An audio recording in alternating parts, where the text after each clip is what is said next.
कर्ण पिशाचिनी की सिद्धि किस तरीके से की जाती है और क्या होता है सिद्ध करने के बाद?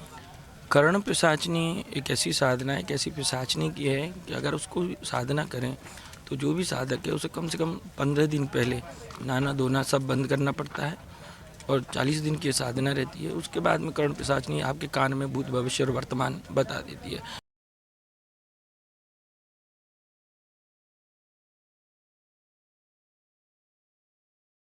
और दोस्तों, तेज सुर्खियों में आपका फिर से स्वागत है। इस समय हम बैठे हैं काशी नगरी में मणिकर्णिका घाट और रात के 2 बज रहे हैं। जलती चिताओं के बीच हम बैठे हैं मनसागिरी अघोर बाबा जी के साथ। आखिर इस समय इस शमशान में ये बाबा जी क्या कर रहे हैं, इन्हीं से बात करेंगे। बाबा जी प्रणाम है आपको सबसे पहले। जय महादेव, जय महादेव। इस समय रात के 2 बजे हुए हैं, आप शमशान में क्या कर रहे हैं? यहाँ 2 बजे जैसे अपने अघोर की जो परंपरा है उसमें साधना का समय रहता है 12 बजे से 3 बजे के बीच में साधनाओं में लगे रहते हैं। वो लोग जो यहाँ थे अब नहीं हैं, उनसे कुछ बातें करने की कोशिश करते हैं, उन लोगों से समझने की कोशिश करते हैं कि क्या है क्या नहीं है। कुछ ऐसी कह सकते हैं आत्माएं या कुछ ऐसा रहता है शक्तियाँ जो कहीं ना कहीं कोई परेशानी में है मोक्ष के लिए, तो महाकाल से प्रार्थना करते हैं, काशी विश्वनाथ से प्रार्थना करते हैं कि बाबा इनको भी मोक्ष दो और हमें कल्याण दो। बाबा जी जैसा कहते हैं कि अघोरी के पास बहुत सारी साधनाएं ऐसी होती हैं, भूत पिशाच को भी अपने बस में कर लेता है। आप अघोर साधना कर रहे हैं जलती चिताओं के सामने, तो कहीं ना कहीं आप भी किसी सिद्धि के लिए ही बैठे हैं।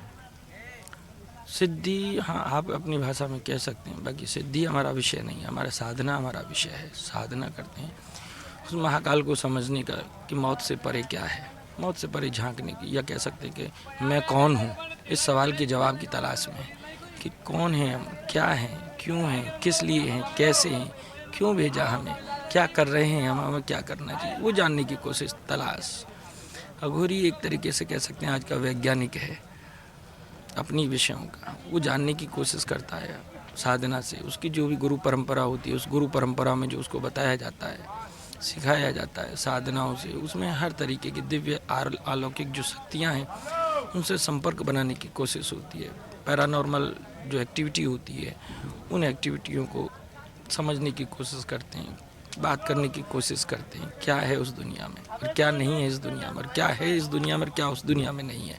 उस अंतर को समझने की कोशिश करते हैं। जीवन के परे क्या है, जीवन के परे की परिभाषा को समझने की ये सबसे प्यारी जगह है।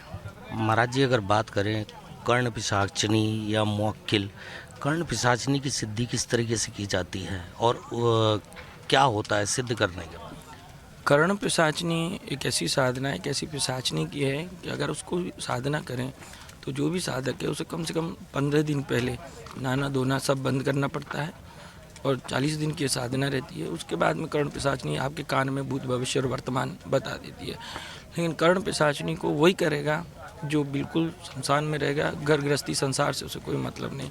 अगर साधारण व्यक्ति करने की कोशिश करता है तो उसके दुष्परिणाम उसको निश्चित रूप से भोगने पड़ेंगे, इसमें कोई शक नहीं। गृहस्थी को तो कभी भूल के भी नहीं करनी चाहिए, अन्यथा उसका सब बिगड़ जाएगा, पूरा गृहस्थ बिगड़ जाएगा, जीवन बिगड़ जाएगा।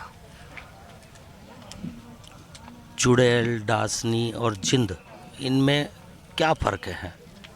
चुड़ैल और डाकनी और जिन, इनमें बहुत फ़र्क है। चुड़ैल डाकनी क्या होता है कि जो गर्भवती महिला होती है और उसका अचानक मौत हो जाए तो वो तो पिशाच योनि में चले जाते हैं। लेकिन चुड़ैल और डाकनी की बात करते हैं यानी जिनकी इच्छाएं कुछ अधूरी रह गई, या शादी के समय पर जिनकी मौत हो जाती है, या लाल जोड़े में मौत हो जाती है, तो उस समय पर उनको ये दिक्कत आ जाती है और वो चुड़ैल या डाकनी के रूप में परिवर्तित हो जाती हैं और वो फिर भटकती रहती हैं, परेशान करती रहती। लेकिन कभी कभी डाकनियाँ प्रत्यक्ष भी हो जाती हैं, दिख भी जाती हैं। अगर आपकी साधना मजबूत है और आप पूरे ढंग से कर रहे हैं तो प्रत्यक्ष हो जाती हैं, आपसे बातें करती हैं, जो भी है। और अगर आप अच्छे साधक हैं तो उनसे जो भी आप काम के लिए आदेश करते हैं तो काम भी करती हैं। बाकी ये सब पैशाचिक शक्तियाँ हैं। महाराज जी, बात करें अगर भूत प्रेत की, तो क्या भूत प्रेत दिखाई देते हैं? हाँ, कैसे? देखिए ये एक साधारण विषय नहीं है। भूत प्रेत को देखने के लिए आपको अपना कह सकते हैं सूक्ष्म शरीर या अपने सूक्ष्म शरीर या आप जो साधना करें, साधना की प्रबलता से आप उन्हें प्रत्यक्ष कर सकते हैं। और अगर आपकी साधना कमज़ोर है या आपका गुरु बलवान नहीं है, आपका गुरु सामर्थ्यवान नहीं है, तो आपको नुकसान भी उठाना पड़ेगा। बाकी अगर आपका गुरु सामर्थ्यवान है और आपको गुरु पर भरोसा है, तो आप हर चीज़ को देख सकते हैं, बातें कर सकते हैं, उनसे काम भी करवा सकते हैं। ऐसा नहीं, काम भी करते हैं, वो काम भी कर सकते हैं। आप कब से साधना को कर रहे हैं?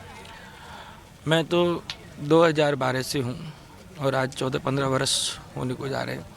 अघोर की परंपरा में अभी 6-7 महीने से मैं निरंतर इसमें और बढ़ रहा हूँ। बाकी मुझे 14-15 वर्ष इस क्षेत्र में हो गए हैं। अगर किसी परेशान व्यक्ति को आपसे बात करनी हो या आपसे मिलना हो तो कैसे संपर्क कर सकता है आपसे? देखिए, हमसे मिलने के लिए या तो यही ठिकाने होते हैं शमशानों, या तो यहाँ मिलेंगे या उज्जैन में मिलते हैं, चक्र तीर्थ में। बाकी अगर कभी मिलना हो और किसी को कोई ज़्यादा तकलीफ़ है तो राजस्थान के उदयपुर शहर में हिरणमगरी सेक्टर 9 में 27 और 26 नंबर का जो मकान है, वहाँ मैं मिल जाता हूँ अक्सर करके, और वहाँ संपर्क बन सकता है। शव साधना की अगर बात करें, हमने देखा है बाबा जी कुछ लोग को भी खाते हैं, अपना मल खाते हैं, तो ये किस तरह की साधना है? देखिए, मल मूत्र का प्रयोग ये कर्ण पैशाचिक साधना है। मैंने जैसे अभी आपने कहा कर्ण पैशाचिनी, तो कर्ण पैशाचिनी की साधना में यही होता है, अपने मल को शरीर पे लगाना होता है, मूत्र को शरीर पे लगाना होता है और उसी को पीना होता है। ये पैशाचिक शक्तियाँ होती हैं।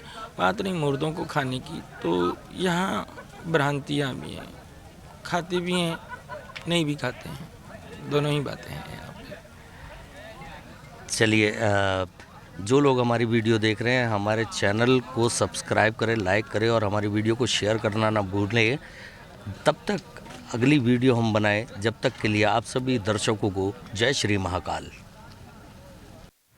जिन लोगों ने हमारे चैनल को अभी तक सब्सक्राइब नहीं किया है, हमारी ऐसी ही वीडियो देखने के लिए हमारे चैनल को सब्सक्राइब अवश्य करें, ताकि हम जो भी नया वीडियो लेकर आएँ उसकी नोटिफिकेशन आप तक पहुँचे। हमारी वीडियो पर कमेंट ज़रूर करें और हमारी वीडियो को शेयर करना ना भूलें। जय श्री महाकाल।